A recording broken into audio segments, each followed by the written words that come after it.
Ne tombons pas dans la facilité, dans l'invective. Et c'est ça que je déplore avec ces fameux réseaux sociaux. Parce qu'on peut, comme ça, à cause des réseaux sociaux, vous défaire l'honneur et la dignité d'un individu. Moi, je tiens beaucoup à ces choses-là. Vous ne me verrez jamais humilier quelqu'un, même si c'est mon pire des ennemis. Je n'aime pas ça. J'ai toujours un brin de respect pour la personne. Or, les réseaux sociaux, ce n'est plus ça. Il suffit qu'on cite votre nom, Lusaku et nos voleurs, ça y est. Si c'est bien mis en place, ça y est, vous êtes condamné, c'est terminé. Donc, laissez à la justice le soin de faire son travail. Mais j'aimerais dire quelque chose à propos de toutes ces affaires. Mais moi, je m'en réjouis. Je m'en réjouis parce que ça n'existait pas dans ce pays-là. Pourtant, des affaires, il y en a. Dans les casseroles, là. Et là, je suis déterminé. Vous avez vu le ministre qui est là, il a cette mission. On va ouvrir les placards et on va sortir les cadavres des placards pour montrer que ce pays a été trahi, pillé et volé plus que jamais vous pouvez imaginer avant moi. Aujourd'hui, au moins, nous avons des gens qui dénoncent. C'est déjà ça. Ça veut dire que la corruption avait vraiment été une seconde nature dans ce pays. Donc ne vous en faites pas. Réjouissez-vous quand vous entendez ces choses-là. Malheureusement, c'est récupéré par les réseaux et c'est ça qui désoriente un peu l'opinion, qui désoriente. Parce qu'il faut laisser la justice sereine. Vous savez qu'elle est déjà malade. On est en train de travailler à la remettre en place. Donc il faut lui laisser le temps de faire son travail. On va leur donner encore plus de moyens de travail pour que la justice soit dite. Parce que attention, on a affaire à parfois des chefs de famille, on a affaire à des gens qui tiennent à leur dignité. On ne peut pas la jeter en pâture comme ça en disant voilà, ça y est, il est voleur. Non, prenez votre patience. Jamais justice n'a été expéditive. Regardez dans nos pays à tradition démocratique ici, il y a des procès qui durent 10 ans, 15 ans de corruption. Mais pourquoi est-ce que vous voulez que, parce qu'un nom a été cité, le lendemain il doit être condamné? Mais non. Il faut lui donner les moyens de sa défense et voir comment ça va se passer. Monsieur le Président, vous avez cité le ministre de la Justice sans le citer. Justement, je voudrais poser une question à son sujet. Ouais. Sa nomination en tant qu'opposant a surpris agréablement beaucoup de gens. Très bien. Est-ce qu'on peut interpréter ça comme une ouverture aux forces de l'opposition? Bien sûr. Est-ce que c'est un jargon que vous passez? Bien sûr. Pour dire que vous voulez rassembler... Bien sûr, c'est une ouverture, bien sûr.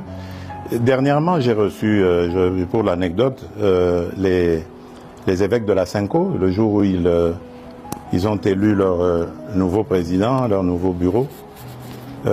Et dans nos discussions, je ne vais pas les dévoiler ici, mais il y a eu une demande allant dans ce sens. Mais ma réponse était claire. J'ai dit, mais Seigneur, je suis à votre disposition. Je ne demande que ça. Mais dites-moi, comment vais-je m'y prendre? J'ai pris l'exemple que de trois opposants. J'ai commencé par Martin Fayoulou. Je dis, mais il n'a jamais reconnu les résultats des dernières élections. Comment est-ce qu'il acceptera ma main tendue? Moïse Katumbi était prêt à faire la même chose, ou il avait même fait la même chose, mais grâce évidemment à la pression des siens, il a accepté qu'il rentre dans les institutions, mais lui reste borderline. Bonsoir, ça dépend de la à travers le monde entier. Les lots, peut-être sur la mansole Talimbo Cannabiso. Vous abonnez, vous likez, vous partagez l'émission Oyo.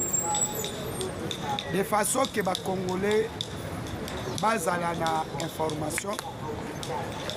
Tout étendu, il y a un monde entier. Les diasporas et aussi Bande Koumoussous. Voilà, peuple congolais, les lots peut-être le bela Makambo Itali Congo, Mboka na biso.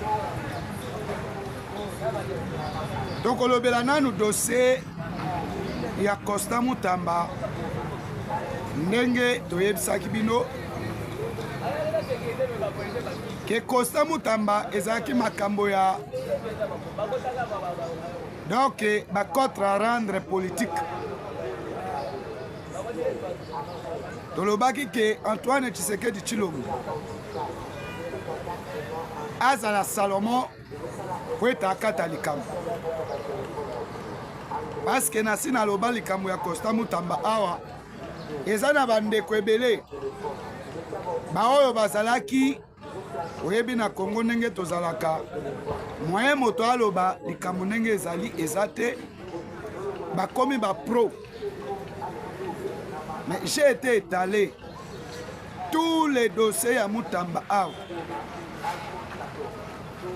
Mutamba kepa mokonzamboka or kepa eyaki une confusion ou bien barakine politique o ezalaka. C'est le chef de l'État lobaki oyo nyonso azan député soki akomi ministre automatiquement efface des postes na ye ya députation et pas ya premier suppléant na ye. Moto oyo azali ko siéger na place ya Mutamba, Mutamba azali lisusu député te. Mutamba azalaka lisusu député te, Mutamba asa koma ministre, c'est-à-dire premier suppléant na ye yende akomi na place ya Mutamba. Donc scénario esalamaki na Assemblée nationale oyo balongola Mutamba militaire. Non, Mutamba azali lisusu na militaire te, parce que mokonzi mboka boyaki moto moko akoki kozala na deux postes ya koganye mbongo te. Soki olingi ministre odémissionné na poste na yo ya député obiye suppléant na yo nde moto akoremplace yo, parce que ye pas aza congolais. Mais oyo ebimi na Assemblée nationale et pas ya Arando ou bien contre Arando, il y a 4 personnes, j'ai dit 4 personnes. Ba oyo batiaki Mutamba manyoko na mai po ete balia ye na nguba eloko oyo ebebisaki yango wana. Je pense na émission présent oyo elekaki oyo na yebisaki bino ke non Mutamba ye moko barakino oyo bazwaki ye contre ba magistrat ou bien ba procureur général de la République ezali ke aye ko changer casquette. Il y a état généraux de la magistrature, aye ko komisango état généraux de la justice. État généraux de la justice qui contrôle la justice, c'est ministre et président de la République. Tango mokonzi mboka chef de l'État congolais atali likambo yango a joué yango na casquette comme au roi Salomon. Ndenge toyebisa bino Mutamba ke koswana mokonzi mboka après causerie na chef de l'État alaki mokonzi que je vais démissionner. Mokonzi à prendre acte te alobe ate eloko moko te. Ayebisi Mutamba zonga na musala na yo, kende na bureau na yo, sala musala. Parce que chef de l'État yeko comprendre que non, baoye komi barakine politique moko boy. Bolanda même Lambert Mende alobaki nalobaki ango très bien que bato oyo bazali contre Mutamba baza 4 personnes. 4 personnes oyo eza nini? Fonde oyo aza procureur général de la Cour de cassation, aza muyibi ya munene, kafumba ya muyibi ya boye. Ye moto asombi 4 villas na ba pays différents étrangers. Bazota la carrière na ye ndenge abanda na ba avantage na salaire. Obie to benga ngo prime. Donc le pango moko ya somi na Belgique ata sali 50 ans akosomba ngo te. Ata sali 50 ans akosomba ngo te. Zokande Dieu ese betamaki na makambo ya Pele Mongo. Dieu betamaki na makambo ya Pele Mongo parce que Pele Mongo boyebi kasaki compte parallèle na kati onatra oye écoutaki plus ou moins 100 millions de dollars américains mais azali opérateur économique.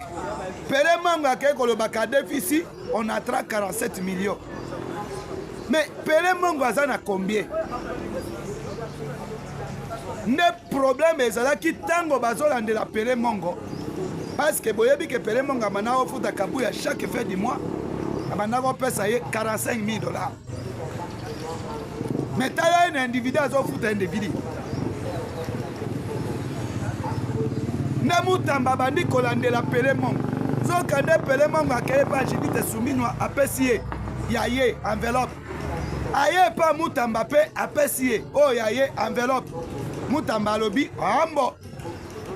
Lolengo ozoya ko corrompre ngai, c'est-à-dire yo zali coupable na befraction yo. Mutamba zwi mbongo akangi alobi preuve yango yo.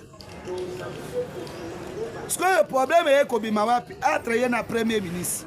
Premier ministre a bengi Mutamba a aider a rendre ye service. Mutamba lobi que non. Ngana ki kwa rendre yo service te yonde mokonzi nanga kopesa nga injonction poete opesa nga oyo na kosala. Ne mama Jidita ye kobetela ye histoire ya lisolo ya Pele Mongo. Na lobi que non Mutamba ye ko s'imposer.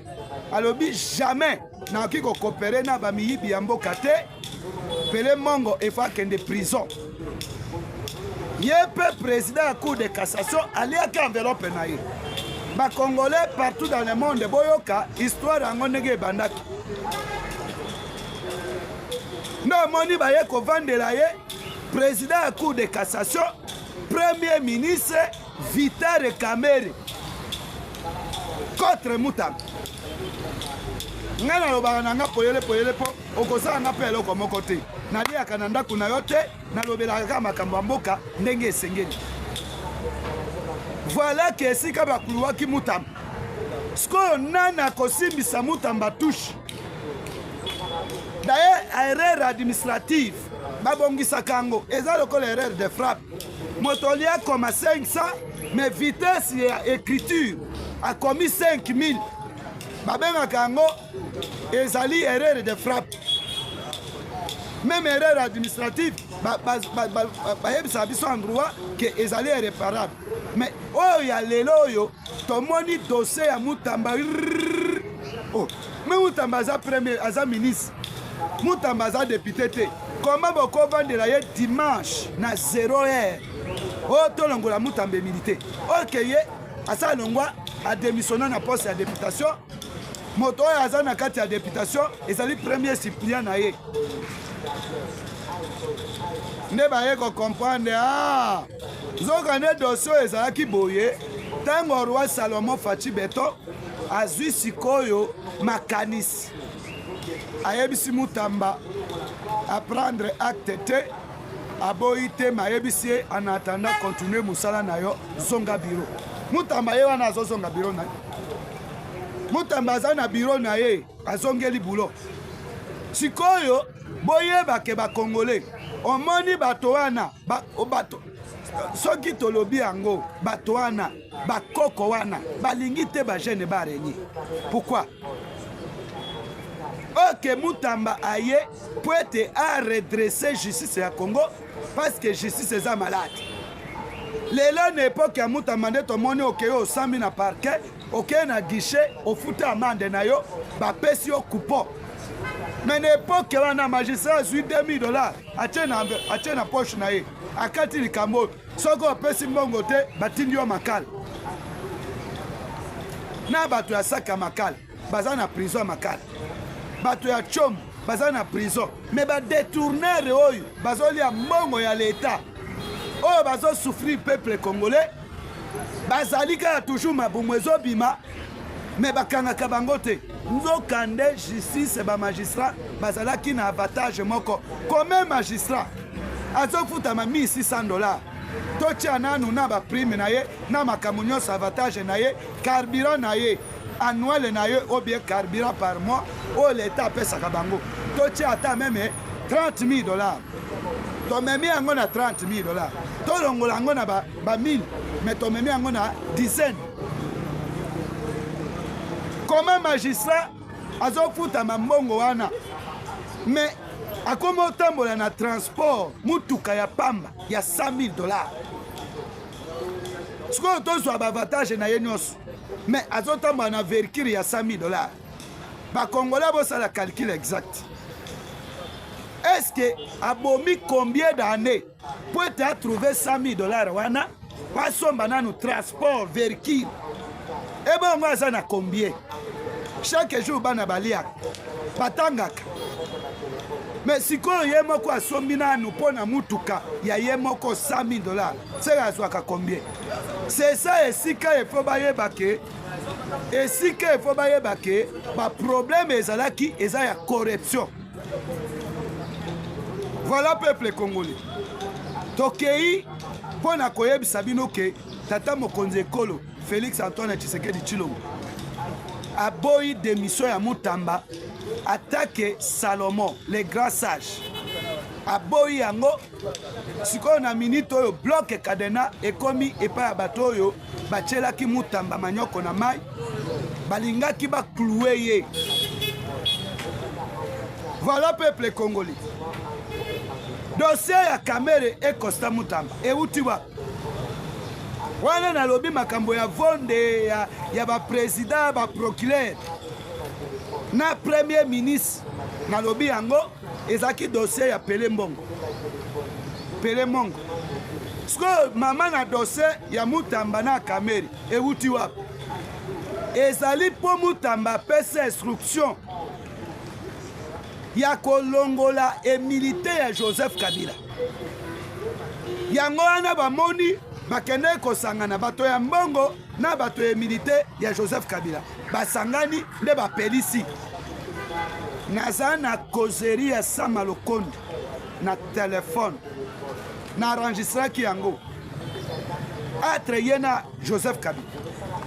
Tango Joseph Kabila azo prede epa ya Sama Lokonde alobi toza baswahiliphone oza ndeko nanga parce que nasi nayebisa bato ebele ke papa ya Sama Lokonde azaki missionnaire pasteur na époque coloniale entre Congo tozalaki Congo belge Rwanda Burundi RDC tozalaki colonie moko toliaki mpe monnaie moko bato ebele bayebi ya plusieurs travailleurs rwandais burundais babandaki koya kotravailler na office de route société na biso ya office de route.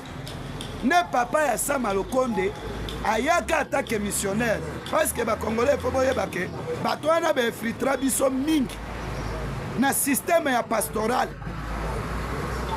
Sama Lokonde c'est rwandais. Bato bazo benga ye mwana ya Kasenga na Katanga soki boyeba kate boyeba parti ya lelo c'est rwandais. Nde tango azoswana Kabila po eta protéger ye Sama Lokonde azoyebisa nini yo oza ndeko na ngai oza makila na ngai na kotarde situation oyo de façon que o activer coup d'état ozo préparer parce que Kabila lalaki awa na Brazzaville. Kabila lali na Brazzaville avant que ne Goma asali 48 heures et pas à Sassou. Peut-être Kabila qui ne se retrouver na Goma. Kabila lala na Brazzaville pendant 48 heures, 2 jours. Donc makamonio swana Sama Lokonde banayi kosala kotarde pour na kolongola militaire Joseph Kabila. Zo kande bazo préparer kumoko. Nde Mutamba na instruction auditeur général ya armée mona ikoli ya Bolongo asengi Mutamba a commis lettre et sengeli Mutamba notifié lettre attaque garde des Sceaux ministre de la justice atindi yango epa ya nani epa ya Sama Lokonde. Sama Lokonde sikoyo akomaki entre le crime et le marteau moya boyo eza te. Lettre wana eye ko réveiller ba sénateur congolais nde balongoli malongoli Kabila emilité. Donc Sama Lokonde ata kolongola ya Kabila emilité Sama Lokonde asepelaki te. Nde sika baye ko profiter moto ya kwesa rais na biso ezali Mutamba. Il faut to provoquer eloko moko. Or que pas bazalaki na violation ya procédure Mutamba zaka député te. Pe bavandi jour nini lundi te, mardi te, mercredi te, jeudi te, vendredi te, samedi te, mais dimanche na 0h nde babengani mbongo etambole pa badepute. Or ke bazolongola mutambe militaire, or ke pa baviole sikoyo, baviole procédure. Baye kota analyste mutamba zaka sur député te. Député eza suppléant na ye parce que ya sa koma ministre. Bloc nde mutamba ke pa mokonza mboka alobi tala bato ba violer principe. Tala. Mokonza yebi se bongo zonga boulot mwana mayo. Toza ba congolais zonga boulot mutamba yona na bureau. Azo signé. Sikoyo boye tokei dossier ya Rwakanya Nyingini Kingi alias Vitale Kamere Kabasele Rwandais Burundais parce que zaki conglomérat des aventuriers des étrangers contre Mouta. D'abord kutunanu na cité ba congolais boye ba partout que vous êtes Judith Suminwa leki na ye ya mwasi abali Zoé Kabila, c'est-à-dire azali semeki ya Zoé Kabila. Botala siko ba congolais au lieu que tout botala na niveau ngonege tosoke botala niveau ngonege tosoke tolongwe wana dossier ya Vitale Kamere a rapport mususu ewuti na Tanganyika oya kosaki soki 318 personnes bakufi. Na yebisa ba congolais chaque dire ya Kamere oyo alobaka na mboka oyo c'est que asa préparé ba milice na ye oyo esengeli basala action boyeba ye ke Kamere ayebisa biso tango bazosa partage na bango union sacrée olieba sa partage équitable ya ba congolais mais bakeye kosala partage ya union sacrée oyo ba membre prédium ya union sacrée eza na 6 membres. Kamere alaka biso tango bazokabola gato na bango ya ba gouverneur Kamere alaka biso ke soki ye a dirige Sud Kivu te boyeba ke Sud Kivu ekokuya na maboko ya ba M23 ba congolais bazwa yango à la légère baningirija yango kaka Kamere bakei na élection ya ba gouverneur ndeko na ye akomaki gouverneur était. Ok, Kamere est en train de travailler avec les officiers militaires. Il y a Rwanda. Les loboye bake, Sud Kivu, Nord Kivu, 2009, 2013, ba signa accord na Joseph Kabila. Moto ya kende ko signa accord wana Seremo Chibana. Oye soi-disant congolais prématuré. Oye kende ko signé accord. Ministre des Affaires étrangères ndenge mama o na biso Thérèse Koikoma azokende ko signer akende ko signer na gouvernement rwandais que armée rwandais bazali na droit ya ku diriger Sud Kivu Nord Kivu 70%. Donc armée rwandais bazwa basepe na police na bango yango na yebisaka ba congolais. Est-ce que boyebi préparation ya guerre oyo eza na kati ya est? Est-ce que boyebi aneni ne ebanda? Ata biso ba congolais toza ba imbécile, toza ba campagnard. Est-ce que congolais à cause wa ta ko 10 minutes seulement peut raisonner? Parce que les autres ont facturé Tshisekedi. Oh Tshisekedi a salaté. Mais guerre était préparée, ça fait beaucoup d'années. Les lobes rwandais va diriger na Sud Kivu. Donc bati armée na bango, la police na bango bazwa 70%. Donc ba congolais bazaki na combien de pourcents? Yango bomona kike na est depuis longtemps bazoboma ba congolais pona ko remplacer ba faux congolais. Ba rwandais bazali ko occuper ba territoire na biso. Kamera ye koloba keno Sud Kivu na Nord Kivu ezokwe. Armée balobi Kamera azali ennemi du pays. Armée batobe répondant ye. Balobi c'était un ennemi du pays. Même le gouvernement même le président de la République ayokaka armée nega aloba toye komona armée badematire ke non awa nde biso nde tozocontrôle Nyangezi oyo Minova oyo Chengerero nini armée esika mayele kamera alobaki ke ekwei porte-parole ya armée aye kodéfendre après 2 semaines tomoni comme ekwei manini ekwei mais kamera azwaka information ndenge nini en tant que président de l'Assemblée nationale à cause de la porte-parole il y a RDCT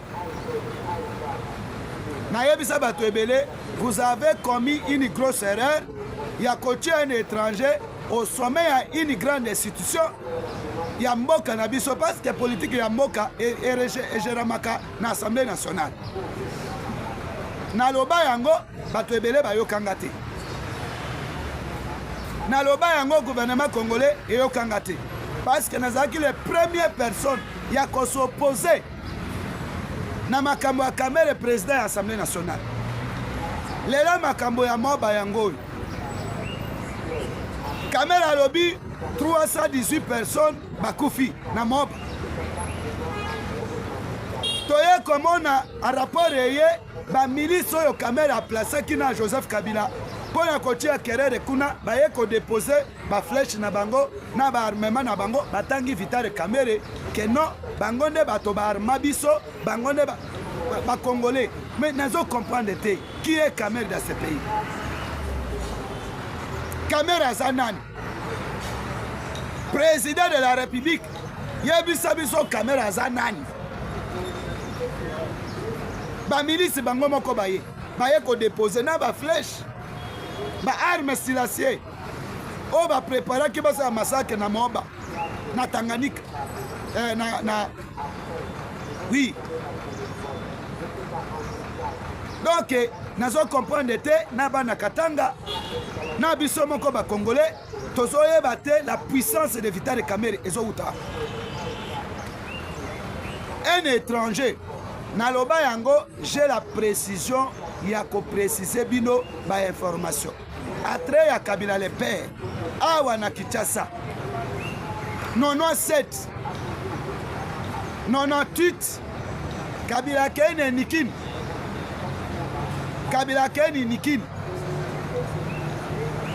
tango akeni nikini akeni kosala discours Kamere azalaki représentant ya baétudiant burundais na Kinshasa donc kokufa ya Laurent Désiré Kabila tango babomi ye Hippolyte Kanambe Kazembere azwi pouvoir nde Kamere abandi politique bacongolais histoire tobosana kango te mais moi je me pose des questions Kamere azwi ampleur na mboka oyo nazoyeba te botala eloko oyo Kamere azoluka na mboka alobi a interpellé madame la ministre des Affaires étrangères aya koexplike ye comment azosigné baaccord kuna mais coordination des accords ezali échappé à l'Assemblée nationale il faut apesa bango asala demande d'explication ah Kamere donc olingo touche bato nyonso na mwana mwasi oyo azosalela Congo mosala ya malamu papa na ye aza allemand mama na ye nde congolais mais andimi kotravaille mpo na kote ya mama na ye na mboka oyo yo Kamere olingo tia mosapi mpe epai ya mwana mwasi oyo lisusu bacongolais Kamere alobi ke non Jean-Pierre Bemba efaya na Assemblée nationale aya kopesa biso bapreuve oyo ye alobi ke non balingi kaka baboma chef de l'état basala coup d'état donc Kamere azotouche eza lokola moto akene elanga amoni banzete oyo bakatakata so azotouche baoyo etikali nini ekokwei peuple congolais donc il y a un problème très sérieux na ngonga oyo donc Vitale Kamere est en train de faire makambo mosusu oyo ezalaka te na kati ya mboka lelo boyebi ke carte échangée na États-Unis d'Amérique tozwi dossier ya accord carte échangée. Mokonzi ya mboka azokende parce que boyebi ke guerre ya Iran na Israël ebomi je na ndenge ya kosakana te. Ebomi je.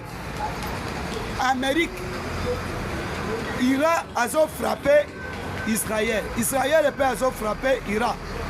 Donc ndenge balobaki ke toke na mois prochain et si maté. Donc makambo ekomi na vitesse, Trump a changé makambo na ye.